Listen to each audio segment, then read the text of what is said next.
प्रयागराज के प्रतापपुर विधानसभा के अंतर्गत आने वाले बरेस्ता कला गांव में ब्रजभूषण दुबे बरेस्ता कला के मूल निवासी हैं, जिनकी आबादी की जमीन है जिस पर उनका 45 वर्षों से कब्जा है। जब उन्होंने नया निर्माण शुरू किया अपने आबादी की पुरानी भूमि पर, तो गांव के ही कुछ दबंग किस्म के लोग उनके काम में बाधा डालने लगे, जिनका नाम घनश्याम भारती है।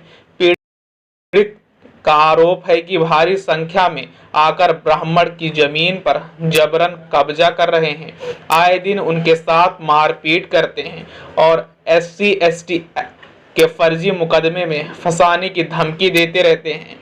इनके साथ जबरन मारपीट भी करते हैं और खुद जाकर थाने में एप्लीकेशन भी देते हैं। पीड़ित का कहना है कि पीड़ित के पास रहने के लिए कोई स्थान नहीं है। उसके मकान पर गांव के ही भारतीय बिरादरी द्वारा कब्जा कर लिया गया है। पीड़ित न्याय के लिए दर दर भटकने को मजबूर है। प्रयागराज से वीरेंद्र द्विवेदी की एक रिपोर्ट। क्या कुछ मामला है? 45 साल से मैं कब्जा हूँ और दबंगपाशी लोग हमारे मकान पर जाकर ज़बरदस्ती कब्जा कर लिए हैं और वहाँ जाता हूँ तो मारने की धमकी देते हैं और उसके बाद SC/ST लगाने का ज़बरदस्त थाने पे जाकर लगवाते हैं और कहते हैं कि अगर यहाँ दिखाई दे गया तो लाठी डंडा मार करके पीट करके भगा दूंगा। कौन कहता है? घनश्याम पासी, उसके लड़के रंजीत।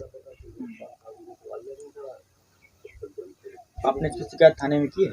थाने में शिकायत की, वहाँ से तो इंस्पेक्टर साहब कहें बेटा घबराओ नहीं, न्याय होगा। SDM के यहाँ भी शिकायत की है, उसका भी कोई सुनवाई यहाँ नहीं हो रही। कहीं सुनवाई नहीं हो रही। कौन से गांव का मामला है? बरेस्ता कला। तहसील क्या आपका? हंडिया। थाना? फूलपुर। क्या नाम है? ब्रजभूषण।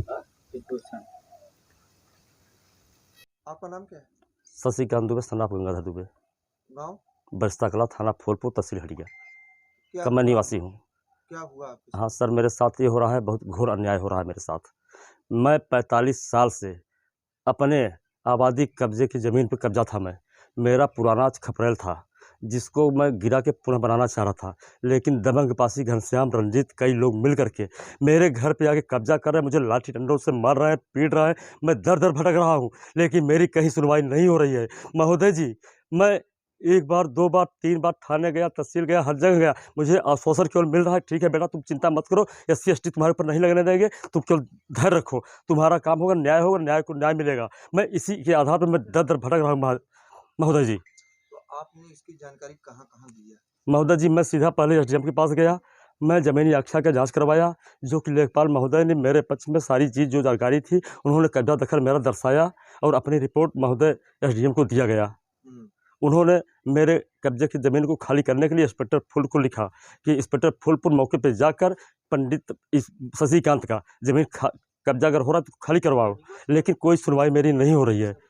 क्या इंस्पेक्टर साहब क्या बोल रहे हैं? इंस्पेक्टर साहब आश्वासन दिए कि बेटा तुम चिंता मत करो, ज़मीन मामले में जांच करके न्याय दिलवाऊंगा। अच्छा, तो आपको आश्वासन मिला है? जी। लेकिन क्या अभी हमने सुना है कि आपके बेटे को इन लोगों ने मारा था? जी जी जी जी, आज 4 दिन हो गया। एक हमारी चाची हैं, उनका रात को तबीयत खराब हो गया, पेट दर्द कर रहा था, जिसको प्रतापपुर लेके जा रहे थे। ये लोग करीब 35-40 पासी जो है बरस्ता चौराहे पे वहाँ पे बैठे थे, उनको दौड़ा लिया गया। मेरी चाची वो गिर गई। हाँ, फर्जी का SC/ST का धमकी दे रहे हैं, मुकदमा दे रहे हैं, एप्लीकेशन दे रहे हैं जाके, और मुझे परेशान किया जाए। मुझे न्याय की आवश्यकता है सर, मुझे न्याय चाहिए। तो हमने सुना है कि उनका पट्टा भी है? नहीं सर, पट्टा उनका है मेरे प्लाट के एक प्लाट छोड़ के दूसरी तरफ, जिसको उन्होंने बेच दिया है एक चौहान के हाथ। भूतपूर्व प्रधान जो महिला सुदामा देवी थी वो भी गवाह है उसमें, सब जो है मेरे कागज में सब संलग्न लगा हुआ है कागज। अच्छा, तो आपको न्याय की उम्मीद है? जी।